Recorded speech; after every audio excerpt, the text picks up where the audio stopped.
เจริญพรเราศรัทธาญาติโยมทั้งหลายวันนี้พวกเราทั้งหลายมีความภูมิอกภูมิใจดีอกดีใจปลื้มปิติยินดีที่มีพวกพุทธบริษัททั้งหลายนะมาร่วมกันในสถานที่นี้นับพันได้มื้อนี้เป็นพันเลยล่ะมื้อนี้ครูบาอาจารย์ก็มากันหลายองค์มาจากเมืองไทยแน่มาจากเมืองลาวแน่มาร่วมกันบ่เป็น100ปลายบอกได้จังได๋ประมาณนี้ล่ะแต่มาจากเมืองไทยก็50 60ปลายประมาณนะพวกทั้งเมืองลาวโอ้จำกันหลายกว่ามาจากแล้วรวมๆแล้วก็เป็น100นะสามเณรจัวหน่อยเฮาก็หลายคือกันแม่ขาวแม่ชีเฮาก็หลายญาติโยมเฮาใส่บาตรมื้อเช้านี่ก็หลายเต็มศาลานับพันเลยล่ะนะถือว่าเป็นวันประวัติศาสตร์นะของวัดป่าหนองบึงเฮาได้เฮ็ดสิ่งที่เฮ็ดได้ยากแต่ว่าเฮาก็เฮ็ดได้แต่มากก็เงือดอยู่คือกันอาจารย์กำแดงเฮ็ดศาลาในช่วงโควิด ในช่วงที่เรียกว่าเศรษฐกิจมันย่ำแย่เงินตาก็ราคาตกต่ำจากที่เงินราคาสูงมันลดลงมาครึ่งหนึ่งแต่ว่าด้วยความศรัทธาด้วยความเชื่อมั่นด้วยความตั้งอกตั้งใจนะของครูบาอาจารย์ญาติโยมชาวบ้านเฮานะชาวบ้านเมืองปากตองบ้านหนองแลนะหรือว่าผู้ใดก็ตามนะชาวสปป.ลาวมาซอยกันยากอยู่แต่ว่าก็เฮ็ดได้นะบ่แม่นธรรมดาเด้นี่เฮ็ดได้นะเป็นมูลค่าโอ้ยหลายร้อยล้านแต่มาก็ไม่ชวนเลยมาซอยอยู่แต่เริ่มต้นแต่เริ่มเทศเสาพุ่นน่ะมาเริ่มซอยบุกเบิกแบบเสาแบบนี้แต่มาก็สั่งให้มาแต่เมืองไทยที่แรกคนว่าจะยืมโดว่าซั่นได้สั่งให้ใหม่เลยบัดเทื่อวัดต่อไปจะไปเทเสาไปถอกเสาก็พอได้เอายืมต่อกันไปกันยืมมากก็จะได้ไปคืนคือเก่าว่าซั่นเอาไว้เป็นสมบัติของประเทศชาติของพุทธศาสนาเฮาในเมืองประเทศลาวเฮาว่าซั่นก็เลยสั่งให้นะก็เอาข้ามด่านมากเฮ็ดได้บักงามอาจารย์เพิ่นก็มีความเข้าใจในการก่อสร้างแต่มากก็ไม่ส่วนได้แนะนำวิธีเฮ็ดจังได๋มันสิตรงมันจะสิเที่ยง เวลารอเสาเวลาถอกเสานะก็บอกวิธีเบิดนั่นล่ะนะแต่บางงานออกมาก็ดีอยู่ดีเกินคาดนะเป็นวายอาจารย์มันก็เข้าใจสามารถชี้เนี่ยผู้ชี้เนี่ยนี่ก็ถือว่าเป็นเรื่องยากอยู่ได้ผู้เข้าใจคำชี้เนี่ยก็ยากเข้าไปอีกแต่ว่างานออกมาแล้วก็ถือว่าลงตัวนะลงตัวงามนะศาลาหลังบักใหญ่กว้างขวางพวกเฮาก็ได้มาร่วมกันชุมนุมในสถานที่นี่ก็โอ้ถือว่าเป็นประวัติศาสตร์เลยเด้ผู้บ่เคยเข้ามานั่งก็ได้เข้ามานั่งนะเพราะว่าฝนตกติล่ะมื้อเช้านี่ฝนตกเลยเป็นไฟบังคับนะโยมมาสิไปนั่งใส่บาตรย้อนขาอยู่เก้าอี้พุ่นว่างเก้าอี้ไว้ศาลาอยู่บ่ได้นั่งต้องมานั่งตะหมอบตอบขาอยู่ในศาลาเฮาเทวดาบันดาลอยากให้เฮาได้มาใส่ศาลานํกันเฮ็ดยากเพิ่นเด้ก็มาใส่นํกันแน่เทวดาพญานาคบ่จักแต่ว่าที่แรกเนี่ยตกมาเป็นเครื่องเดือนว่าซั่นอาจารย์ขับแดงว่าจังได๋สิแก้ได้ว่าซั่นอาตมาก็เลยชี้แนะเราไปโอ้วิธีแก้มีอยู่ว่าซั่นแต่ว่าสิเฮ็ดได้บ่เอากบสิงไข่เด้อมาฝังดินว่าซั่นเอาหากมันขึ้นว่าซั่นอธิษฐานขอเทพารักษ์ขอพญานาคให้เขาเจ้าหยุดตกซะก่อนว่าซั่นก็สิหยุดหามื้อก็เอาหัวหาหัวทูบหาดอกว่าซั่นเอาไม่ห่างไม่หมายเด้อปลูกว่าซั่นดอกว่าจะสิขังคนธรรมดาก็บ่ขังว่าซั่นเพิ่นเฮ็ดเบิ่งมันก็เศร้ามาอยู่แต่ละมื้อสุดท้ายจังได๋ล่ะมันลิ้นมาอีกคือสิว่ายังไงญาติโยมเขามาต้อมเพิ่นอยู่ในศาลาบ่จักมื้อสุดท้ายก็ดีนะครูบาอาจารย์เฮาก็ได้มาร่วมกันนะมาร่วมกันญาติโยมก็มาร่วมกันมาร่วมกันนะอยู่ในศาลาหลังนี้ก็ถือว่าเป็นนิมิตหมายอันดีนะวัดป่าหนองแหละหรือวัดป่าหนองบึงเฮาเอาชื่อหนองนี่ล่ะเป็นชื่อวัดเพราะว่าหน้าฝนมานี่เป็นทะเลบ่เลยเป็นหนองใหญ่เลยเด้นี่ศาลาเฮานี่ลอยน้ำอยู่วันนี้ว่าปีกายนี่ตูท้องศาลาเลยว่าซั่นน้ำตูท้องศาลา อันนี้ก็ถือว่าเป็นภาพบรรยากาศอีกจังหนึ่งเลยขณะฝนอีหลีนี่นะมันจะขาวไปเบิดสมชื่อว่าหนองบึงอยู่นะจันคำแดงเพิ่นมาบูรณะนะปฏิสังขรณ์สั่งถาวรวัตถุไว้ในพุทธศาสนามันเลยก็อีกอย่างหนึ่งบานนี่ติดแอร์ของธรรมชาติไปเบิดปีอโลดหนาวแต่ว่าบอกญาติโยมไว้มาต้องเตรียมผ้าห่มชุดกันหนาวมานำได้ว่าซั่นผู้เสื้อก็ดีไป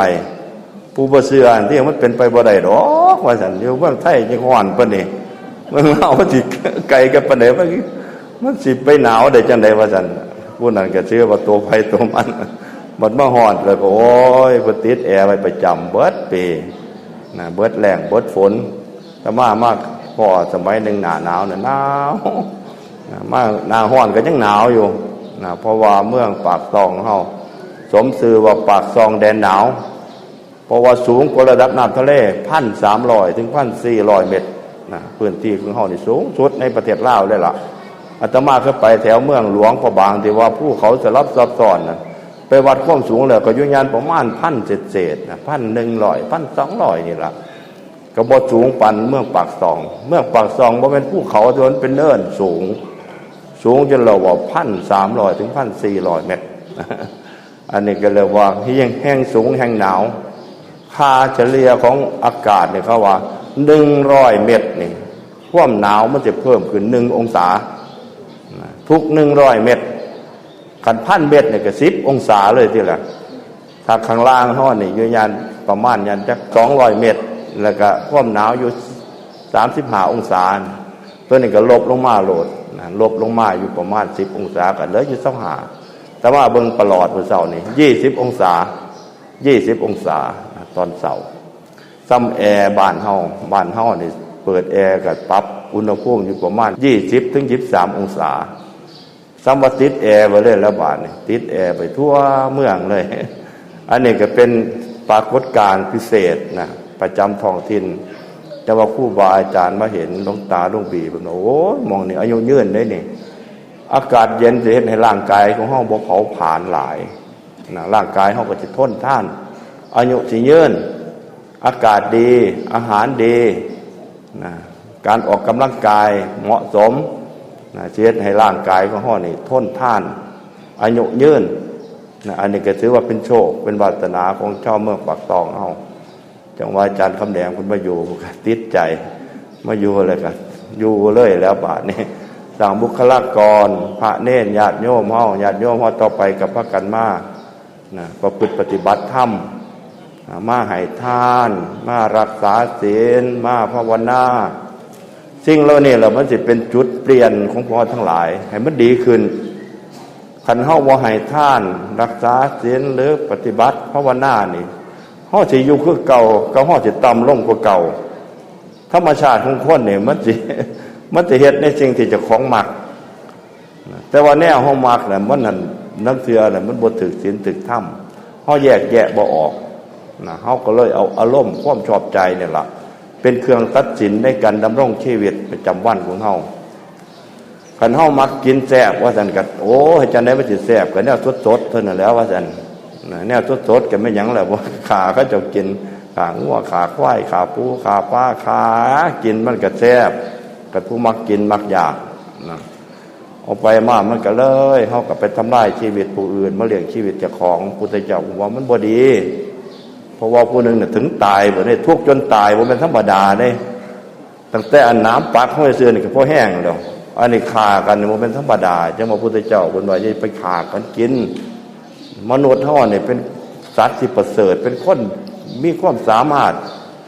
เฮามีกำลังเฮามีสติปัญญาเนี่ยเฮาอย่าสิไปหาเค้นฆ่าผู้อื่นกินสัตว์ผู้อื่นกินเฮาต้องหากินโดยสุจริตเพิ่นว่าให้เคารพในสิทธิของชีวิตสัตว์อื่นนำอย่าไปฆ่าเขากินแนวที่ตายแล้วได้อยู่แนวตายแล้วเฮาก็มากินไม่อยากได้อยู่แต่ว่าอย่าไปฆ่าเขามากินเพราะว่าคันเฮาฆ่าเขามากินในชีวิตของเฮามันก็สิสั่นลงคือกันเด้เพราะหยังเพราะว่าชีวิตสัตว์อื่นมันตายไปมันสั่นลงบ้านเฮาก็เลยชีวิตเฮาก็เลยสั่นลงคือกัน มันเป็นกรรมอย่างหนึ่งเฮ็ดให้เฮาอายุสั้นกันเฮาเบียดเบียนสัตว์ทรมานสัตว์ก็เฮ็ดให้เฮาเกิดโรคเกิดภัยพุทธเจ้าเพิ่นว่าอย่าไปเฮ็ดสิ่งเหล่านั้นน่ะมันซ้ำกันกับว่ามันเป็นโรคต่อชีวิตของเฮาเป็นผลลบมันบ่แม่นผลบวกมนุษย์เฮามีความสามารถเนี่ยเฮาต้องช่วยเหลือสัตว์เพิ่นจังแม่นซ้ำพ่อแม่สิล่ะพ่อแม่มีความสามารถเฮาต้องช่วยเหลือลูกเต้าเราหลานเลี้ยงเด็กเล็กเล็กน้อยเลี้ยงลูกเลี้ยงหลานให้มีความสุขความร่มเย็นมันจังแม่นคนเฮานี่ต้องเลี้ยงสัตว์สาวาสิ่งเมตตาเอื้อเฟื้อเพื่อแผ่มันจะคิดถูกต้องตามความเหมาะสม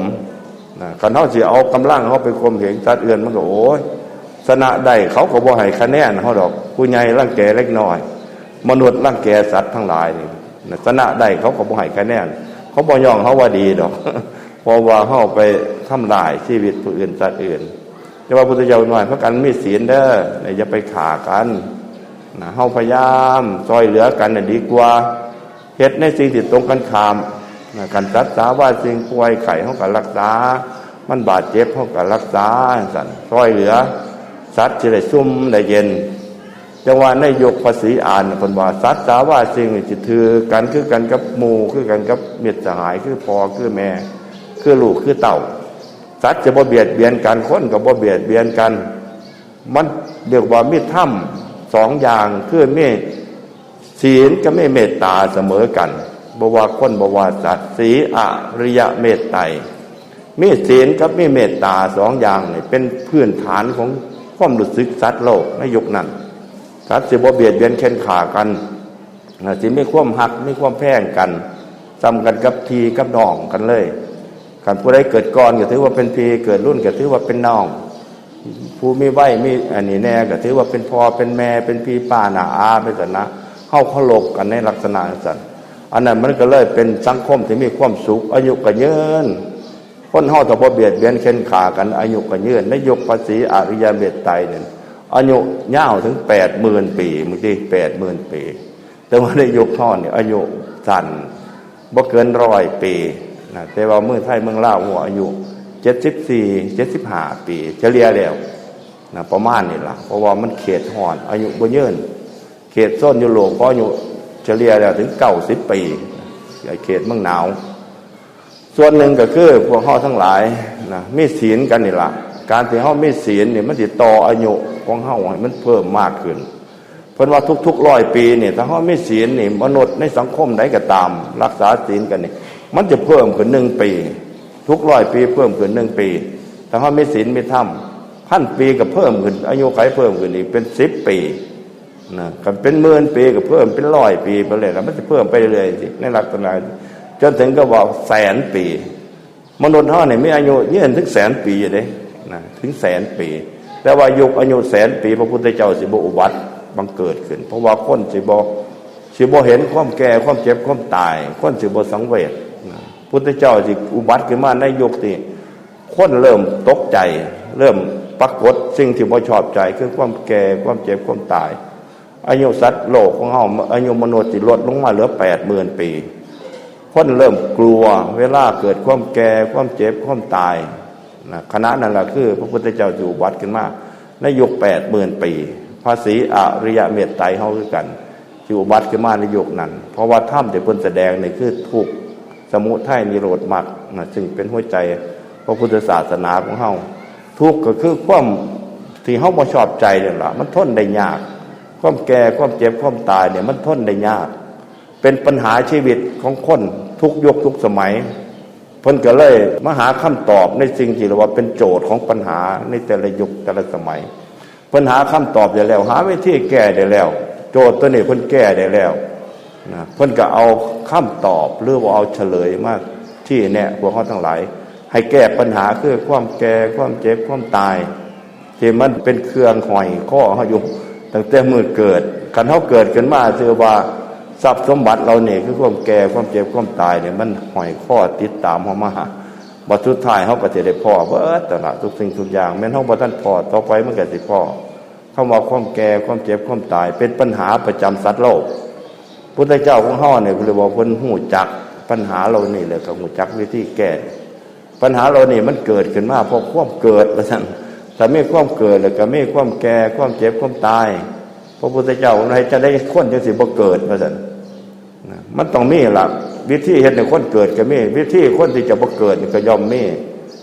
คนก็หาสาเหตุหาสมุทัยหาสาเหตุหรือว่าแก้ปัญหาตัวนี้ได้คือความอยากเกิดนั่นล่ะคนเฮาเนี่ยมีความอยากมันก็เลยมีการดำเนินการคือกันกับเฮาอยากมาวัดจังซี่ล่ะเฮาอยากมาวัดเนี่ยเฮาก็หาวิธีมาจนได้อยู่ไกลปานใดก็มาติดต่อรถติดต่อหยังต่างๆมันมีความอยากมีความปรารถนาแล้วก็มีการดำเนินการบ่ที่สุดแล้วก็ไปสู่เป้าหมายคนเฮามาเกิดนี่คือกันย้อนอยากเกิดเป็นหยังคืออยากเกิดก็คิดว่าเกิดมาแล้วก็สิมีความสุขมีความสบายมาได้นั่นได้นี่ได้เห็นรูปเสียงกินรสสัมผัสได้ผัวได้เมียก็แม่นชาวบ้านเฮาก็ดีมีลูกมีเต้ามีนั่นมีนี่ที่แรกเฮาคิดว่าแต่อยากได้อยากมีบัดมันได้มันมีมาแล้วบาดนี่สิ่งที่มันอยู่นำกันก็คือความพัดภาคความต้องจากกันไปสิ่งที่มันอยู่กับความเกิดคือความแก่ความเจ็บความตายสิ่งที่เฮาได้มาเฮาก็ต้องได้คืนบาดทำกันกับเฮายืมของเขามาใส่ทำกันเฮามาวัดป่าหนองบึงจังซี่ล่ะเห็นสิ่งเห็นของอยู่ในวัดในว่าเฮาก็ใส่ไปใส่คู่ใส่ถังใส่ถ้วยใส่จานใส่หม้อใส่นั่นใส่นี่ให้ใส่ซื่อได้อย่าเอาขึ้นเมื่อนำได้อย่างนี้หม้อนครบ่จะหมายคือดีแต่อันนี้ก็ดีอันนี้ก็เดี๋ยวจับยัดใส่กระตาไปนำบ่ได้ได้เบิดได้อย่างนี้บ่ให้ใส่ได้เยอะแต่ว่าอย่าเอาขึ้นเมื่อนำให้เอาไว้คือเก่านี่ล่ะของทุกสิ่งทุกอย่างไว้ในวัดนี่คือเก่าเฮามาใส่ได้โยเฮาเข้ามาในโลกนี่คือกันมาพ่อผู้นั้นมาพ่อผู้นี้ได้เงินได้ทองได้โทรศัพท์ได้ดินได้ดอนขณะที่มีลมหายใจให้ใส่ได้อยู่เบิดลมหายใจแล้วบ่ให้ไปเลยเงินกีบนึงก็บ่ให้ของใส่เล็กๆน้อยๆก็เอาไปบ่ได้เลยนะเป็นอดีตไปเลย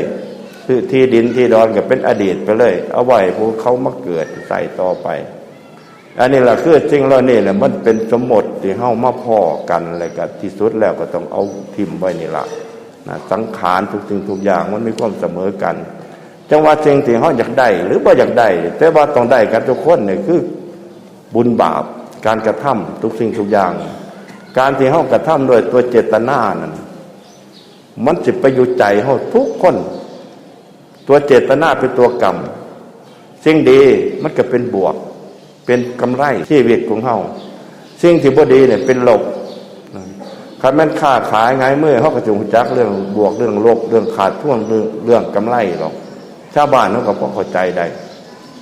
กันสิ่งไหนที่มันขาดทุนนั่นเฮ็ดไปโดนปานใดมันเฮ็ดเป็นหนี้หลายเด้เห็นบ่ปีนี้ก็เป็นหนี้ซ้ำนึงปีหน้าเป็นหนี้หลายกว่าเก่าไปอีกคันเฮ็ดบ่ถูกมันขาดทุนน่ะเป็นหนี้จนบ่มีเงินใช้จนได้ขายดินขายดอนแล้วคนน่ะจนโอ้สิ้นเนื้อประดาตัวเพราะหยังเพราะเฮ็ดบ่ถูกมันเลยเป็นหนี้แต่ว่าถ้าเฮ็ดถูกต้องละบาดได้กำไรปีนี้ก็ได้กำไรปีหน้าก็ได้กำไรหลายๆปีก็รวยเป็นคนรวยเป็นเศรษฐีกุดุมพี่ไปเลยบาดเป็นคนมีอำนาจไปเลยคนมีทรัพย์ก็ชื่อว่ามีฤทธิ์มีเดชเด้ทดลองมีมันก็ได้ผู้ใดบ่ทันเคยมีผู้ใดบ่ทันเนี่ยมีเงินจักพันล้านสินะหมื่นล้านแสนล้านนี่สินะโอ้จังได้ในนั้นก็ได้ท่านตาเลยได้จะได้รถว่าแต่ก็ไปเลือกเอารถแล้วนะอยู่หม้องล้านเขาขายรถอยากได้ดินอยากได้ดอนว่าแต่ก็ไปหาซื้อเอารถจังได้ยังก็ได้เงินน่ะมีฤทธิ์มีเดชอันนี้ฤทธิ์เดชของเงินของทรัพย์สมบัติในโลกนี่ก็เฮาพอสังเกตได้นะแต่ว่าฤทธิ์เดชของบุญของกุศลนี่คือกันบานสิ่งที่เฮาเกิดขึ้นมาสิ่งที่เฮาสลัดบ่ออกก็คือบุญคือกุศลบุญกุศลนี่มันเป็นพลังงานบวกของชีวิตจิตวิญญาณของมนุษย์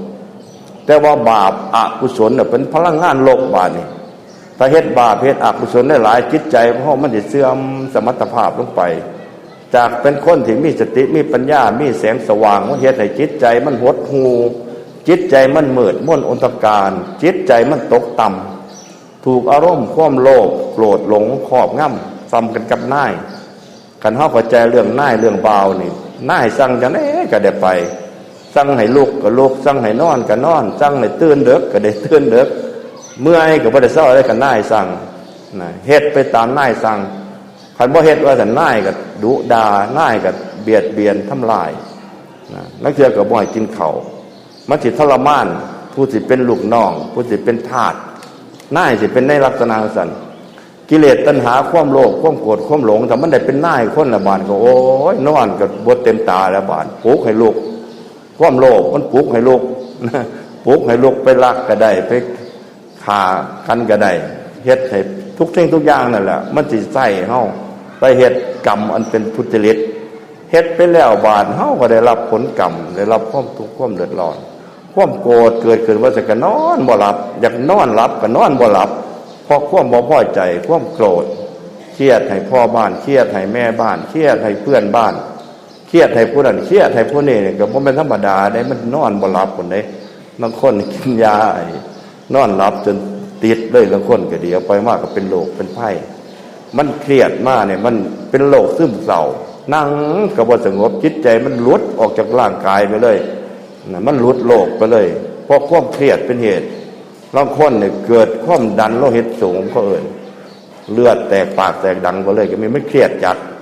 อันนี้เราเรียกว่ากิเลสตัณหามันครอบงำจิตใจแล้วคนก็ทนได้ยากอยู่ได้ยากคือกัน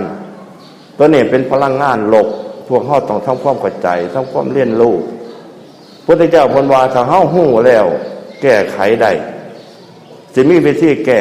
ปัญหาทุกสิ่งทุกอย่างมีวิธีแก้ในทางพุทธศาสนาของพระพุทธเจ้าสอนได้วัดวิธีแก้ความโลภนั่นก็คือเฮาใส่บาตรมื้อเช้านี่คันความโลภมันเป็นแต่อยากได้เด้มันสิเฮ็ดจังได๋มันจังสิได้เนี่ยมันก็พยายามคันมันเสียก็เสียน้อยๆแต่ว่ามันได้มา10เท่า20เท่าความโลภจะเป็นจังซั่นมันสิบ่มองถึงความผิดถูกดีชั่วมันสิเอาหลายไว้ก่อนถ้าเฮาอยากต่อสู้กับมันเฮ็ดสิ่งที่ตรงกันข้ามบาดคือการให้ทานการแบ่งปันการให้ทานการแบ่งปันนี่มันสิไปทำลายความโลภโมโทสันของเฮานี่มันลดลงเฮ็ดให้เฮามีความรู้สึกว่ามีความสุขมีความสบายความสุขเกิดจากการให้นี่เป็นความสุขอันประณีตคนทั้งหลายคิดว่าได้นั่นได้นี่สิมีความสุขมีความพอใจ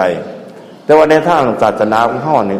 การให้นี่ก็ได้ความสบายใจคือกันได้ความสุขใจได้ความปลื้มปิติได้ความยินดีคือกันกับเฮาให้ทานตักบาตรยามมื้อเช้าจังล่ะครูบาอาจารย์มารวมบิณฑบาตคือกันก็ให้ทานนี่ให้ทานสาร่มศาลาปูนแต่ละถุง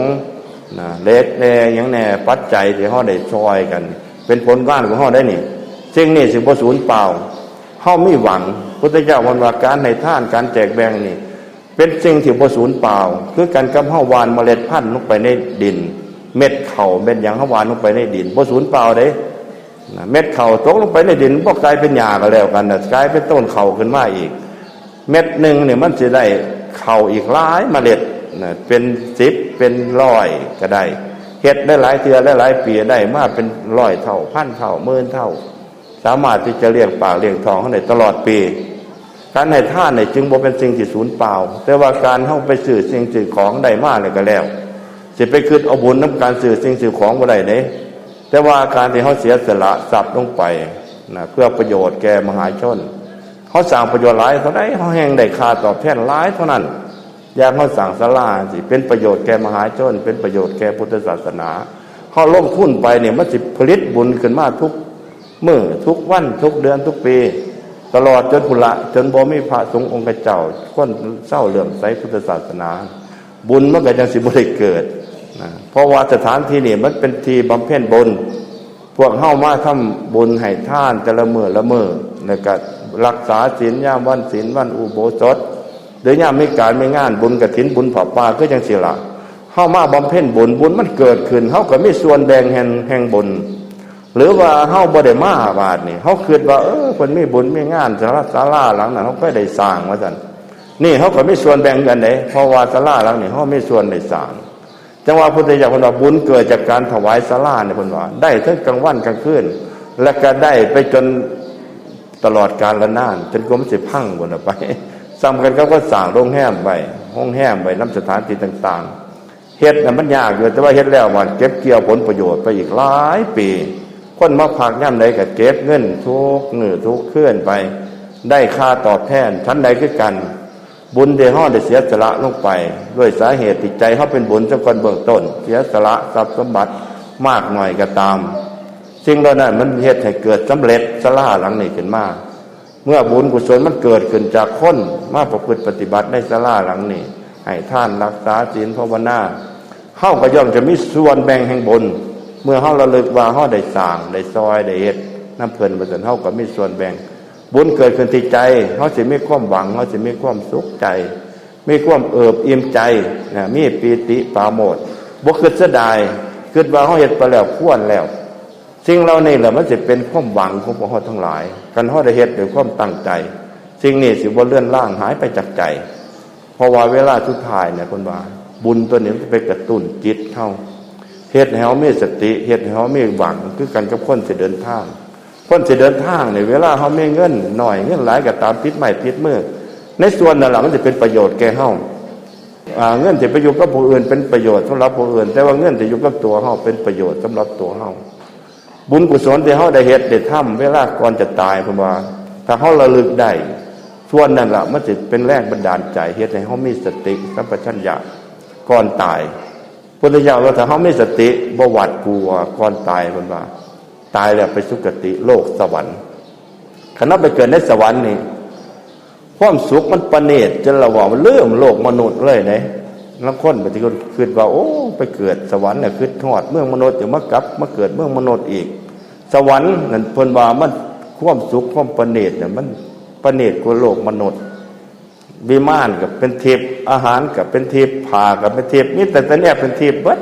คำว่าเป็นทิพย์นี่คือเกิดเองบ่ได้ไปซื้อบ่ได้ไปเข้าเซเว่นบ่ได้ไปเข้าร้านค้านะบ่ถ้าเฮาอยากได้มันเกิดเองเพราะหยังเพราะบุญเราเคยได้เฮ็ดไปแล้วมันก็เลยเกิดในสิ่งที่เฮาต้องการมันเขาก็เลยเอิ้นว่าเป็นทิพย์จังว่าพระโมคคัลลาเพิ่นเคยไปเที่ยวสวรรค์ไปเที่ยวสวรรค์ไปเห็นเทพพยดาเห็นเทวดาเพิ่นก็ไปถามโอ้เฮ็ดบุญอีหยังเนาะจังได๋มาอยู่วิมานจังซี่เนาะว่าซั่นวิมานมันคือสวยสดงดงามแท้เนาะว่าซั่นเพิ่นไปถามเทวดาโอ้ยพระคุณเจ้าเอ้ยว่าซั่นอย่าสิให้เว้าเถอะว่าซั่นมันบุญน้อยนิดเหลือเกินว่าซั่นแต่ว่ามันก็ได้ผลซ้ำนี่ล่ะว่าซั่นนะไปถามแต่ก็ว่าให้ท่านอันนั้นบ้างให้ท่านอันนี้บ้างแล้วคนก็ว่าชี้ทางไปวัดซื่อๆนี่ก็ได้บุญนะแล้วเทื่อก็ว่าให้ท่านนำอ้อยให้ท่านนี่ต่างๆเขาบอกในลักษณะที่ละว่าดีใจกับส่วนหนึ่งเสียใจกับส่วนหนึ่งเขาว่าเสียใจคือหยังคือเฮ็ดน้อยเกินไปจังว่าเพิ่นสิบอกกับพระคุณเจ้าโอ้พระคุณเจ้าเอ้ยว่าซั่นอย่าสิให้ข้าพเจ้ากล่าวเลยว่าซั่นมันบุญน้อยนิดเหลือเกินว่าซั่นมันก็ได้บุญซ้ำนี่ล่ะว่าซั่นแต่ว่าคนฮ้อนไปเห็นแล้วโอ้ยมันคักกว่าแดนมนุษย์เด้นะแต่ว่าสวรรค์เขาเจ้านี่เขาสิมีความผิดหวังอย่างนึงว่ามันเฮ็ดน้อยเกินไปซ้ำกับคนถือเลขนี่ล่ะมันคนถือประมาณ1,000 กีบจังซี่ก็โอ้จักจังสิซื้อมันเป็นหมื่นเป็นแสนซื้อมันเป็นล้านหรือใครแม้สิว่าซั่นนะประมาณนี่ล่ะ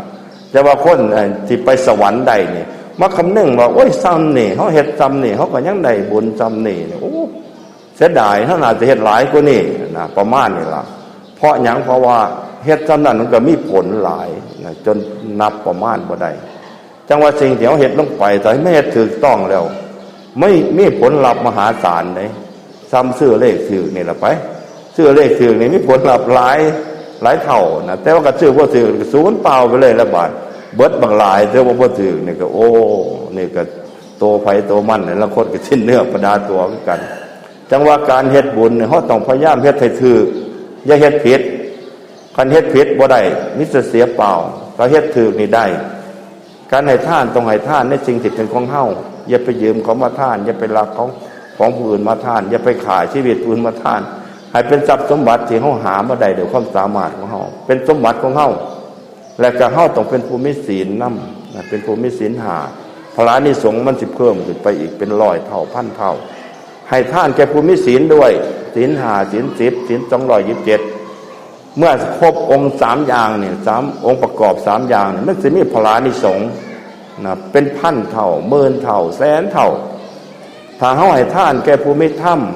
นะมีสมาธิธรรมหรือบรรลุธรรมโสดาสกทาคาอนาคาอรหันตาตัวนั้นนับประมาณบ่ได้เลยแม้จะเป็นของน้อยนิดก็เปลี่ยนชีวิตของเฮาไปเป็นคนละโลกไปเลยนะเป็นทิพยสมบัติอันหาประมาณบ่ได้แต่เฮามีความตั้งใจในการจะตัดสู้ธรรมก็มีโอกาสนะ สำหรับบุญอันมหาศาลซ้ำกับว่าคนมีเงินหลายๆสิละการที่เขาอยากได้ในสิ่งที่ของมีมูลค่าต่ำเนี่ยมันเป็นเรื่องเล็กน้อยแต่ว่าถ้าเขาอยากได้ของที่มีมูลค่าสูงกว่าทรัพย์เขาก็ต้องรอเวลาซะก่อนแต่ว่าขันอยู่ในระหว่างทรัพย์สมบัติที่มีราคาต่ำกว่าทรัพย์เขานั้นหาได้ง่ายจังว่าความปรารถนาของสัตว์โลกทั้งหลายขึ้นอยู่กับองค์ประกอบหนึ่งบุญของพ่อมันก็ได้ง่ายสองถ้าบุญพ่อเขาก็ต้องรอไปก่อนเฮ็ดบุญเนี่ยมันพ่อซะก่อนคือการกับเขาปรารถนาคุณอันยิ่งใหญ่ความเป็นพระพุทธเจ้าบางเราสาวกบางตัวนี้ต้องใส่บุญอันมหาศาลคนมีบุญเท่านั้นล่ะจังสิได้คุณธรรมเหล่านั้นคนสร้างบาปสร้างกรรมไปนรกนะบ่ได้ไปได้คุณธรรมอันสูงส่งดอกแต่ว่าพวกเขาทั้งหลายการบำเพ็ญบุญบำเพ็ญกุศลนี่เป็นสิ่งจำเป็นชีวิตของเฮาเกิดขึ้นมาสิมีคุณค่ากับพวกการบำเพ็ญบุญบำเพ็ญกุศลนี่ล่ะถ้าปราศจากบุญปราศจากกุศลแล้วหาค่าบ่ได้กลายเป็นขยะก็เลยได้ ขยะได้เป็นสิ่งที่คนบ่ต้องการไปก็เอาไปจิ้มนะราคาก็ต่ำไปขายขยะนี่รถนึงก็บ่ได้เพราะมื่นกีบเสื้อก็ดีเสื้อก็ได้ผมห่านยานจักนะ20,000 30,000นั่นล่ะนะแต่ว่าถ้ามันเป็นของที่มันมีราคาเนี่ยมันก็ของที่มีคุณค่ามันน้อยๆคือกันกับทองเขาใส่ข้อเขานี่นะทองคำแท้ไผใส่มาแน่นี่เส้นน้อยๆนี่โอ้เงินบักหลายได้เลยจังซื้อได้บ่เป็นธรรมดาได้ของมีมูลค่าเจ้าพวกเฮาทั้งหลายนี่ชีวิตของเฮาสิมีคุณค่าก็เพราะว่าชีวิตของเฮาได้บำเพ็ญบุญบำเพ็ญกุศลคุณค่ามันอยู่มองหั่นล่ะมองการกระทำของเฮาสิมันเป็นบวกแต่ว่าชีวิตของเฮาจะตกอับก็เพราะเฮาไปทำในสิ่งที่มันเป็นบาปเป็นอกุศลชีวิตของเฮาสิตกต่ำไปสู่อบายตัวนี้คันมันค้าขายคันมันขาดทุนแต่ว่าพวกเฮาทั้งหลายต้องเลือกเฟ้นเด้การกระทำทุกสิ่งทุกอย่างมันมีผลการกระทำทั้งร่างกายนี่เขาก็ต้องพยายามมีสติควบคุมอย่าไปทำในสิ่งที่มันเป็นโทษอย่าไปทำในสิ่งที่มันเป็นลบมันจะกลายเป็นเครื่องทวงเฮาไปสู่บาปไปสู่อกุศลซ้ำกันกับมันจะเฮ็ดให้คุณภาพของเฮานี่กลายไปเป็นขยะไปเลยได้กลายเป็นของปฏิกูลราคามันสิบ่มีแต่เฮาไปสร้างบาปสร้างกรรมสังคมเขาก็รังเกียจนะเพื่อนบ้านก็รังเกียจพ่อแม่ก็สร้างแต่ว่ากันเฮาสร้างประโยชน์สร้างคุณงามความดีไผก็เอิ้นพี่เอิ้นน้องไผก็อ่อนซ่อนตัวนี้คือมันเป็นคุณภาพหรือว่าความสามารถพิเศษของเฮาการเฮ็ดบ่ดีมันก็ได้ผลตอบแทนคือความบ่ดีคุณค่าเฮาตกต่ำการกระทำทั้งกายเฮาต้องพยายามทำในสิ่งที่เป็นประโยชน์การซอยเหลือเกื้อกูลกันนี่เป็นกำไรแต่ว่าการทำลายกันนี่มันเป็นลบนะเป็นการขาดทุนเฮาต้องเข้าใจในจุดนี้นะเพราะว่าการกระทำทุกสิ่งทุกอย่างมีผลพุทธเจ้าพูดว่ากรรมคือการกระทำนี่เป็นตัวก็กำเนิดให้เกิดความสุขและความทุกข์ถ้าทำบ่ดีในผลก็คือความทุกข์ความเดือดร้อนถ้าทำดีมีผลคือความสุขความลมเย็นการกระทำทั้งวาจาคือการหวานคำพูดคำจาเฮาต้องระวังอย่าไปตั๋วกันให้เว้าความจริงเว้าคำถูกต้องนะแล้วก็อย่าไปเว้าทิ่มแท่งกันอย่าไปเว้าซ้อเสียดอย่าไปเว้ากระแทกแดกดันกันอยู่น้ำกันให้เว้าจาด้วยความเมตตาคำว่าของคนนี่คันว่าบ่ดีนี่มันแท่งเข้าไปหดหัวใจบ่ได้ซอดสันหลังบ่ได้บ่เป็นธรรมดาได้เครียดจนเอามือตายบางคนนี่ช็อกตายไปเลยได้บ่เป็นธรรมดาได้ว่าจาเนี่ยเพิ่นว่าเป็นหอกเป็นเหลาเป็นอาวุธชนิดหนึ่งเว้าให้น้ำตาย่อยก็เลยได้ตัวเห็นบอกเขาบอกด่าลูกด่าหลานจนน้ำตาย่อยปับเลยมันเครียดมันเครียดเพราะเป็นธรรมดาที่จะนอนบ่หลับบ่ได้คำเว้าของพ่อของแม่ของพี่ของน้องมันเสียดแทงหัวใจคำว่าจังซั่นอย่าไปเว้าบ่แล้วมันเกิดความทุกข์เป็นผลนะเฮาต้องบอกคำที่มันเป็นประโยชน์บ่แล้วเกิดความสุขบ่แล้วเกิดยิ้มแย้มแจ่มใสเกิดความสุขความสบายใจตัวนั้นมันเป็นคำเว้าที่มีคุณค่าเป็นวาจาที่เป็นบวกเว้าไปแล้วก็ได้กำไรวาจาของเฮามีมูลค่าเว้าไปแล้วคนทุกข์ทรมานเว้าไปแล้วมันเกิดความเดือดร้อนเฮาอย่าไปเว้าไปมันก็เป็นผลหายแก่เฮานะจังว่าการใช้วาจานี่ใช้ให้เป็นลบก็ได้ใช้ให้เป็นบวกก็ได้ใส่ทำลายเจ้าของก็ได้ว่าจางเขาบอกว่าเป็นนี่โอ้เขาเอิ่นผายล่มภาษาไทยเขาผายล่มก็จะเขาโต๊ดออกมาเนี่ยล่ะคนก็งุ่มดังเลยแหละโต๊ดไฟกันว่าแต่ว่าเขาบุคคลอยากหลับปานใดเลยเที่ยวออกจากก้นเขาเนี่ยนะพอจักได้ผมว่าถามหาเจ้าของโต๊ดเนี่ยสิบุคคลมีผู้หลับปานใดแต่ว่าคนก็ร่างเกียรตินะคำบอกบ่ดีนี่คือกันคันบอกบ่ดีนี่ไผก็สร้าง นะสร้างแล้วบานคุณค่ามันบ่มีเขาก็รังเกียจกันเขาหูบ่ได้เขาก็รังเกียจเจ้าพ่อทั้งหลายต้องเว้าว่าจาจะเป็นสุภาษิตกันดีกว่าเพราะว่าเว้าแล้วมันเกิดผลเกิดพลานิสงส์นะเกิดมูลค่าเกิดเป็นบุญเป็นกุศลคำพูดที่เป็นคำจริงพูดสุภาพอ่อนหวานพูดรู้จักการพูดด้วยเมตตาพูดในเกิดความสมัครสมานเกิดความกลมเกลียวเกิดความฮักใคร่กันเห็นบอกเขาบอกน้ำลูกน้ำเต่าน้ำหัวน้ำเมียนเว้าดีแล้วเขาหักลูกหักเต่าเขาบักลาบักค่ำผู้บ่าวผู้สาวคุยกันสิไปหายกันไม่เสียดายกันก็ว่าแต่เรื่องดีๆแต่จังใดกันจังใดมาอยู่น้ำกันคำบอกดีๆเนี่ยเราเมื่อเรียนเขาเกิดความสมัครสมานเกิดความสามัคคีเขาก็สิมีความสุขอยู่น้ำกันบักลายก็มีความสุขขันบอกบ่ดีเนี่ยสองคนกันตีกันซ้ำเรื่องเทียกันดีพิษกันเขาเอิ้นบอกไล่ขัดบอกผู้หนึ่งบอกไปทั้งหนึ่งผู้หนึ่งก็คัดไปทั้งหนึ่งไผเลยสารฝาตาบักกอกเนี่ยขัดตัวอยู่ทั้งเทิงกับกดบ่ลงทั้งลมตัวมันอยู่ทั้งลมหมดดึงขึ้นมาทั้งเทิงเลยนะเพื่อบอกคัดกันนะคัดกันมันก็บ่สนิทแล้วนะเพราะสารฝาตาบักกอกนี่ผมคัดกันนั่นสุบสนิทนี่เป็นสิ่งห่างๆเพราะว่ามันคัดกันมันก็เลยบ่ค่อยสนิทกันคณะบอกจาดีต่อกันมันก็สนิทสนมกันเป็นอันหนึ่งอันเดียวกันนะอยู่น้ำกันก็สบายใจบ่ได้คิดระแวงบอกไปแล้วก็สบายได้ยินได้ฟังคำบอกของฝ่ายตรงกันข้ามก็สบายจะมาว่าจาเนี่ยบอกให้เป็นบวกก็ได้บอกให้เป็นลบก็ได้จะว่าเขาต้องพยายามเลือกเป็นว่าจานะเขาสิบอกคำใดก็ให้มันเป็นคุณเป็นประโยชน์สำหรับตนหรือก็สำหรับผู้ฟังนำมันจังสิมีมูลค่าอย่าไปบอกในสิ่งที่เป็นโทษเลยแม้จะเป็นเรื่องจริงกับบุคคลพูดนะพุทธเจ้าว่าคำจริงก็ต้องมีประโยชน์จึงพูดถ้าคำจริงบ่เกิดประโยชน์อย่าพูดเลยมันจะก่อไพ่พระพุทธเจ้าเขาก็เลือกเอาความนิ่งเนี่ยเป็นทางออกอย่างหนึ่งนะสำหรับสิ่งที่บ่เป็นประโยชน์กับบุคคลไปเว้าซ้ำกับอวัยวะร่างกายเขานี่ล่ะมีบัดนี่แหละเนี่ยดีก็มีเนี่ยบ่ดีก็มีแต่ว่าเขาจะไปเว้าว่าบัดกูอย่างก็มันบ่จำเป็นนั่นแล้วเสียก็ดีอวัยวะบางส่วนมันบ่ควรเปิดเผยเขากับปกปิดไว้นะเพื่อความดูดีนะบ่แม่นว่ามีเท่าใดก็จะไปเปิดเผยออกคนเห็นเบิดทุกหม่องทุกบ่อนแล้วมันก็บ่ดีเด้พระสงฆ์องค์เจ้ามันก็มีผ้าจีวรมีผ้า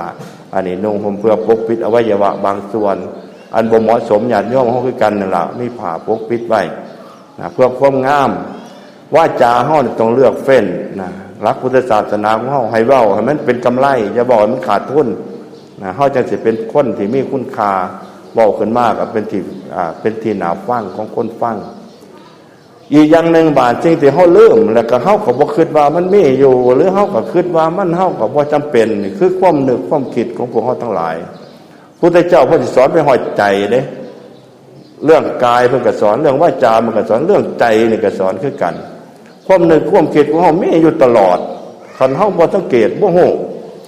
สิ่งที่มีอยู่แต่ว่าเฮาบ่ฮู้บ่เห็นนี่ก็เป็นที่น่าสังเวชเป็นที่น่าเสียดายพระพุทธเจ้าเพิ่นว่าควรสังเกตเจ้าของแน่ตื่นกันมาเขาคิดอีหยังแน่นะเวลามันหนักใจเขาคิดเรื่องหยังเวลาสบายใจเขาคิดเรื่องหยังนี่ก็เป็นสิ่งที่เขาค้นหาคำตอบเพราะว่าความคิดของเขาเนี่ยมีผลเกิดขึ้นในปัจจุบันเลยคิดดีก็มีผลคือความสบายใจคิดบ่ดีก็มีผลคือความหนักใจห่อนใจพุทธเจ้าเรามัดนอกกรรมเป็นสิ่งที่พวกเขาทั้งหลายควรใส่ใจแล้วก็ควรที่จะเอาประโยชน์ในมโนกรรมให้ได้มากที่สุดพระพุทธเจ้าเพิ่นสอนวิธีเฮ็ดให้เฮาเฮ็ดจังได๋จังสิรู้จักเจ้าของสังเกตเบิ่งความนึกความคิดสังเกตเบิ่งผลของความคิดด้วยเขาคิดเรื่องนี้มีผลลบหรือผลบวกสุขใจหรือทุกข์ใจหนักใจหรือเบาใจร้อนใจหรือเย็นใจความคิดนี่เป็นเหตุแต่ว่าความสุขใจเบาใจร้อนใจนี่เป็นผลคือกันครับดินฟ้าอากาศเท่านั้นล่ะคันดวงตะเวนมันขึ้นมามันก็แจ้งมันก็โฮงคันมันลงไปมันก็มืดจังซี่ล่ะตะเวนนี่มันสิเป็นเหตุความสว่างนั้นเป็นผลความคิดเท่านี้ก็เป็นเหตุคือกันความสุขใจความทุกข์ใจความหนักใจความเบาใจนี่เป็นผลภายลองสังเกตเบิ่งเด้อเวลาหนักใจมากเขาคิดเรื่องหยังคันเฮารู้จักว่าเฮาคิดเรื่องอันใดว่าซั่นเฮาก็เศร้าได้แล้วสิ่งใดมันบ่ดีมันมีผลคือความทุกข์เฮาก็เศร้าได้แล้วมันเป็นขยะธรรมดาของขยะเขาเอาไปถิ่มในถังอย่าเอามาไว้ประเจิดมันสร้างความรำคาญสร้างความบ่น่าอยู่ค ความคิดที่บ่ดีเป็นขยะคือกันเฮาควรหยุดได้แล้วควรที่จะกำจัดมันตั้งสติให้มันเกิดขึ้นพระพุทธเจ้าเพิ่นเอากรรมฐานที่มีอยู่กับเฮาทุกคนเนี่ยเป็นที่ตั้งของสติคือลมหายใจเข้าลมหายใจออกเวลาหนักใจไม่หายใจเข้ายาวๆให้มันเต็มปอดหายใจออกยาวๆให้มันเบิดบ่ให้มันลิ้นเหลืออยู่ในท้องเฮาความสนใจเฮาสิไปอยู่กับลมเรื่องเล่าที่เฮาคิดมันก็สิหยุดมันสิเว้นวรรคลงเฮาสิรู้สึกว่าโล่งใจเบาใจนี่ก็เรียกว่าเป็นวิธีแก้อย่างหนึ่งแต่ว่าคนโบราณเฮานี่ให้เปลี่ยนไปคิดเรื่องใหม่คิดเรื่องเก่ามันหนักใจนอนบ่หลับกินข้าวบ่เสียเปลี่ยนไปคิดเรื่องใหม่เฮ็ดจังได๋สิเปลี่ยนได้โบราณนะเพิ่นว่าให้ไปเยี่ยมพี่เยี่ยมน้องให้ออกจากบ้านแน่ถ้าอยู่หม้องเก่าอยู่กับเรื่องเก่าอยู่กับคนเก่ามันคิดแต่เรื่องเก่ามันหนักใจก็แก้บ่ได้แต่ว่าแต่เฮาได้ไปเยี่ยมพี่เยี่ยมน้องไปเที่ยวแน่ไปเบิ่งหันเบิ่งนี่แน่เฮาก็ไปเห็นเรื่องอื่นไปคิดเรื่องอื่นเรื่องเก่าๆมันก็ได้หยุดไปนี่ก็เป็นวิธีแก้ของคนโบราณแต่ว่าก็สำหรับพุทธศาสนาของเฮามีวิธีแก้ด้วยสติทำสติให้เกิดขึ้นหยุดเรื่องเล่าที่เฮาคิดที่มันหนักใจนั่นเศร้าซะเฮาไม่คิดเรื่องที่มันสบายใจกันดีกว่าพุทธเจ้าว่าให้คิดเรื่องมันเป็นอนุสติคิดแล้วเบาใจคิดแล้วสุขใจคือพุทธานุสติธัมมานุสติสังฆานุสติมรณานุสติจาคานุสติกายากตาสติเทวตานุสติอาณาปานสติสิ่งเราเนี่ยเฮาเอาสติไปไว้ในอารมณ์เราเนี่ยพวกเรามันสิสร้างพลังงานในใจใจเฮาสิมีความสุขมีความสงบมีความร่มเย็นใจเฮาสิสัมผัสได้ถึงความรู้สึกคือความสงบร่มเย็นคิดแล้วสบายใจคิดถึงคนดีเรื่องเล่าที่ดีๆคิดแล้วสบายใจคิดถึงคนขี้ห้ายเรื่องเล่าที่บ่ดีคิดแล้วก็ทุกข์ทรมานใจจังว่าความคิดเฮาเนี่ยก็เป็นเหตุเฮาพยายามคิดในเรื่องเล่าที่มันเป็นกุศลกันดีกว่าเรื่องเล่าที่คิดแล้วมันเป็นบวกแก่ชีวิตของเฮาเฮาควรที่จะเอามาคิดเอามาติ๊กมาตองเอามาหาคำตอบคิดด้วยเจตนาเพิ่นเอิ้นว่าวิตกวิจารเฮาไม่เจตนาในการคิดหาคำตอบในสิ่งใดสิ่งหนึ่งที่มันเป็นประโยชน์เขาเอิ้นวิตกวิจารหรือธรรมวิจยะแต่ว่าถ้าคิดด้วยโมหะคิดด้วยอวิชชาคิดด้วยอารมณ์ของเฮานั่นมันบ่ได้คำตอบหยังคิดไปแล้วก็สร้างพลังงานทั้งจิตใจบ่ได้เฮ็ดให้จิตใจของเฮาบ่มีสมรรถภาพคิดแบบนั้นเรียกว่าความคิดที่มันเป็นขยะเฮาก็ควรที่จะเศร้าได้แล้วคิดในสิ่งที่มันเป็นบวกแก่ชีวิตเฮาดีกว่าคิดถึงคุณพระพุทธเจ้าคือการกระทำทำวัดสวดมนต์หรือถึงคุณพระพุทธเจ้าบ้างคุณพระธรรมบ้างคุณพระสงฆ์บ้างหรือว่าคิดถึงการให้ทานของเฮาจาค่านุสติเฮาเสียสละแจกแบ่งไปนี่คิดไปแล้วก็ปลื้มใจนะเพราะว่าเป็นการกระทำที่เฮ็ดให้เกิดความสุขใจหรือเฮาระลึกถึงความตายจังซี่จิตใจของเฮาก็สิมันสิตื่นขึ้นมาว่าความจริงตัวนี้มันเป็นของเฮาสิไปลืมบ่ได้มันบ่ลืมบ่ได้ความตายนี่จะว่าเฮาจะไปมั่วเมาประมาทถ้าเฮาระลึกถึงความตายแล้วเฮาสิเรียกว่ามันสิหายจากความมั่วเมาประมาทนะเฮาสิคิดว่าชีวิตของเฮาบ่แน่นอนความตายเป็นของแน่นอนจึงใดมันจะเป็นสำหรับการเป็นอยู่ของเฮาควรที่จะสร้างที่พึ่งกันดีกว่าเฮาสิบ่ประมาทในชีวิตของเฮาก็จะรีบขวนขวายสร้างน้ำทำบุญไปถ้าเฮาระลึกถึงร่างกายเฮาก็จะเห็นอากัปกิริยาเคลื่อนไหวไปมายืนเดินนั่งนอนเฮาเบิ่งกายอยู่เนืองๆเบิ่งจนละว่ามันเกิดความเข้าใจในการเคลื่อนไหวไปมาพระพุทธเจ้าบอกว่ามันเป็นมรรคนี่คือสัมมาสติกายานุปัสสนาสติปัฏฐานถ้าเฮาเห็นร่างกายเบิ่งร่างกายเฮาจะเห็นความเคลื่อนไหวไปมาเห็นการเป็นอยู่เห็นความตั้งแต่ตื่นขึ้นจนหลับไปเห็นการกินการทายเห็นว่าร่างกายเฮาอาศัยอาหารเป็นเครื่องอยู่อาศัยดินน้ำไฟลมเป็นเครื่องประคองอยู่ให้มันอยู่ได้ที่สุดแล้วมันก็คือความแก่ความเจ็บความตายนะเฮาเห็นร่างกายเฮาก็จะเห็นความสิ้นไปเสื่อมไปของร่างกายนะอันนี้เราว่ามันเป็นทางออกของสัตว์โลกทั้งหลายนะเป็นทางออกจากวัฏสงสารถ้าเฮาระลึกถึงร่างกายเฮาก็ชื่อว่าเฮาเจริญมรรคคือสัมมาสติระลึกถึงทุกขเวทนาหรือสุขเวทนาที่มันเกิดเวลาร่างกายเฮามันประสบสิ่งต่างๆเกิดป่วยเกิดไข้เกิดบาดเกิดแผลอย่างต่างๆสิความสุขความทุกข์มันเกิดกับร่างกายเฮาก็สิเข้าใจว่าจริงแล้วนี่อาศัยร่างกายเกิดขึ้นความสุขก็ตามความทุกข์ก็ตาม เมื่อเฮาเยียวยารักษาถูกต้องมันก็หายบ้างมันบ่ถูกต้องมันก็บ่หายบ้างโรคบางครั้งก็รักษาหายโรคบางครั้งก็รักษาบ่หายแต่ว่าถ้าเฮามันเบิ่งร่างกายสติของเฮามันสิมีความแก่กล้านะจนโลมันสิสร้างพลังงานแห่งตัวผู้รู้ตัวพุทธพุทโธตัวพุทธพุทโธมันเกิดขึ้นมาในจิตในใจแล้วมันสิถอนตัวออกจากร่างกายเห็นร่างกายของเฮาเนี่ยเป็นเพียงอาการร่างกายของเฮายืนเดินนั่งนอนตัวผู้รู้ของมันสิถอนตัวออกมาเห็นร่างกายการเคลื่อนไหวไปมาเห็นความสิ้นไปเสื่อมไปเห็นความแก่ความเจ็บความตายก็สิบ่คิดว่ามันเป็นเฮาเป็นเขา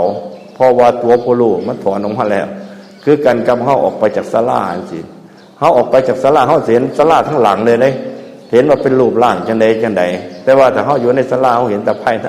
แต่ว่าเฮายืนเฮาออกไปพูดทางนอกนี่เราเฮาถ่ายรูปกันมาว่านเฮาสิเห็นว่าศาลาเฮาเป็นจังใดอันนี้คือการถ้าตัวผู้รู้เฮาถอนออกจากร่างกายได้แล้วนะสิเบิ่งร่างกายเฮาสิเห็นผมขนเล็บฟันหนังเนื้อเอ็นกระดูกเยื่อในกระดูกม้ามหัวใจตับพังผืดไตปอดเห็นเป็นแต่เพียงอาการทุกสิ่งทุกอย่างคือกันกับเฮาเบิ่งศาลาเฮานี่มันก็เต็มไปด้วยเสาบ้างเต็มไปด้วยไม้บ้างปูนบ้างเหล็กบ้างอย่างต่างๆนี่กระเบื้องบ้างนี่ประมาณนี่ล่ะ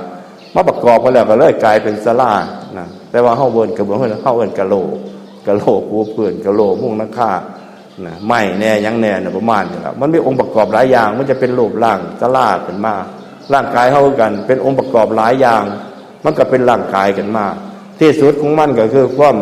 ชราภาพความแก่ความเจ็บความตายเมื่อเอาเห็นอาการเรานี่เห็นความจริงเรานี่แล้วเขาก็จะเข้าใจเขาบ่หนักใจเมื่อสิ่งเรานี่ปรากฏขึ้นความจริงปรากฏขึ้นเขาก็จะยอมรับเมื่อเขายอมรับได้ใจเขาก็บอกถูกใจเขาก็บอกกังวลอันนี้เราเป็นว่าเป็นรู้แจ้งในกองสังขารเห็นความจริงของสังขารคือความบ่เที่ยงเป็นทุกข์ไม่ใช่ตนสิ่งที่เขามาอยู่ร่วมกันเนี่ยมันเป็นชั่วครั้งชั่วคราวเป็นสมบทในเวลาสุดท้ายเขาก็ต้องแยกย้ายจากกันไปคือกันเขามานั่งอยู่ในอีกบ่พอ2 ชั่วโมงได้ไปมั่นอาตมาก็สิไปพุ่นแล้วเมืองไทยพุ่นล่ะญาติโยมมันก็สิเมื่อบ้านไปเบื่อมั่นล่ะไปสู่ที่ชอบของไปของมันเฮามักหม้องใดก็ไปหม้องหั่นล่ะนะอันนี้เป็นธรรมชาติอย่างหนึ่งมีการพบมีการจากจังหวะจริงที่เฮาอยู่นํกันในเวลาที่เฮาอยู่นํกันอยู่รวมกันเฮาต้องพยายามสร้างประโยชน์สร้างคุณงามความดีต่อกันสิ่งที่มันไปนำเฮาคือหยังคือบุญคือกุศลคุณงามความดีแต่มาที่แยกแยะเรื่องบุญเรื่องกุศลในเฮาเข้าใจง่ายๆบุญนี่คือพลังงานที่มันไปเสริมสร้างใจเฮาการกระทำการให้ทานรักษาศีลภาวนานี่การกระทำเรานี่มันสิสร้างพลังงานเฮ็ดให้จิตใจของเฮามีกำลังนะจิตใจเฮามีกำลังแล้วบาดนี่มันสิเป็นกุศลได้บาดถ้าใจเฮามีกำลังความโลภครอบงำบ่ได้ความโกรธครอบงำบ่ได้ความหลงครอบงำบ่ได้ใจเฮามีกำลังอารมณ์ความโลภความโกรธความหลงบ่ครอบงำนั่นเพิ่นว่าใจเป็นกุศลใจเป็นกุศลเป็นจุดเริ่มต้นในการสิพัฒนาใจให้เกิดพลังงานเพิ่มมากขึ้นจะเป็นสมถะก็ตามวิปัสสนาก็ตามถ้ามันเกิดพลังงานมากขึ้นบาดนี่มันสิเปลี่ยนจากฝ่ายหลับมาเป็นฝ่ายลุกบาดเปลี่ยนจากความเป็นธาตุมากลายเป็นได้บาดมันสิกำจัดกิเลสตัณหาบาดกิเลสตัณหานี่อยู่บ่ได้เลยล่ะถ้ากำลังของจิตเพียงพอแล้วสมถะแก่กล้าวิปัสสนาแก่กล้ากิเลสตัณหาก็ย่อมคือกันสำหรับคนมีกำลังไปทำลายคนมีกำลังอ่อนกว่านั่นล่ะแต่ว่าถ้าเฮากำลังอ่อนแอกิเลสตัณหามันอยู่เหนือเฮามันก็เป็นนายเฮาแต่ว่าเมื่อใดที่เฮาสร้างบุญจนเพียงพอแล้วพัฒนาใจจนแก่กล้ามีกำลังเพียงพอแล้วเฮาสิกำจัดกิเลสตัณหาได้ในเจ้าพวกเฮาทั้งหลายเฮาต้องพยายามสร้างประโยชน์คือการบำเพ็ญบุญเพื่อให้จิตใจเฮาเป็นกุศลจิตใจบ่โลภบ่โกรธบ่หลงเท่านั้นล่ะมันจะเป็นพื้นที่ในการที่จะต่อสู้กับกิเลสตัณหาได้กุศลพระพุทธเจ้าบอกควรทำให้มากเจริญให้มากให้มันเพียงพอด้วยนะพอจนเรามันสามารถที่จะสู้กับกิเลสตัณหาได้เฮาต้องสร้างพื้นที่แห่งกุศลจิตให้มันได้มากได้นาทีนึงก็เพิ่มเป็น2 นาที3 นาทีชั่วโมงนึง2 ชั่วโมงให้มันได้เบิดมื้อเบิดคืนใจบ่โลภบ่โกรธบ่หลงนั่นมันจะสิมีเวลาพอในการที่จะต่อสู้กับกิเลสตัณหาขี้ค่ายหาคำตอบในสิ่งที่เฮายังบ่ทันรู้นะจิตเป็นกุศลเท่านั้นล่ะมันจะสิมีพลังงานในการที่จะต่อสู้กับกิเลสตัณหาได้จังว่าการบำเพ็ญบุญเป็นสิ่งจำเป็นนะเพื่อใจเฮาสิเกิดเป็นกุศลกายสุจริตวจีสุจริตมโนสุจริต ชีวิตของเฮาจะเกิดการเปลี่ยนแปลงแต่เฮาทำบาปอกุศลกายทุจริตวจีทุจริตมโนทุจริตชีวิตของเฮาก็ตกต่ำกลายเป็นหนี้ก็เป็นภาษาค้าขายเฮาขาดทุนกลายเป็นหนี้แต่ว่าก็สุจริตแล้วได้พลังงานบวกได้กำไรนะชีวิตของเฮาก็เปลี่ยนแปลงไปในแนวทางที่มันเป็นความสุขความลมเย็นฉะนั้นเมื่อนี้พวกเฮาทั้งหลายเนี่ยมาร่วมกันในวัดป่าหนองเบิงนะเพื่อบำเพ็ญบุญบำเพ็ญกุศลสร้างที่เพิ่งให้แก่จิตใจของพวกเฮาทั้งหลายเฮาซื่อว่าเฮาได้ทำในสิ่งที่ควรทำไปแล้วเฮาก็ไม่หวังในการกระทำของพวกเฮาไม่การให้ทานไม่การรักษาศีลสิ่งเหล่านี้แหละนักปราชญ์ทั้งหลายได้สรรเสริญไปแล้วนะว่ามันเป็นเหตุเป็นปัจจัยเป็นองค์ประกอบในการที่จะได้ในสิ่งที่เฮาต้องการในสิ่งที่มันเป็นประโยชน์สุขนะในอนาคตขึ้นนิพพานคือกันกับเฮากล่าวถวายทานนี่ล่ะพุทธเจ้าของเฮาก็เฮ็ดคือเฮานี่ล่ะจังว่าเพิ่นได้เป็นพระพุทธเจ้าฉะนั้นเมื่อเฮาเฮ็ดคือกันกับพระพุทธเจ้าเฮาก็ย่อมได้ในสิ่งที่พระพุทธเจ้าเพิ่นได้เพิ่นถึงคือกันบ่มากก็น้อยล่ะจังว่ามื้อนี้พวกเฮาทั้งหลายมันจะมาจากเมืองไทยก็ตามนะหรือว่าเป็นคนชาวบ้านชาวเมืองชาวปากซองชาวจำปาสักชาวสารวัตรนะสวรรค์เขตเนี่ยมาร่วมกันชื่อว่าเฮาเนี่ยมีธาตุอันเดียวกันคือธาตุแห่งบุญแห่งกุศลจิตใจเป็นสภาวะอันเดียวกัน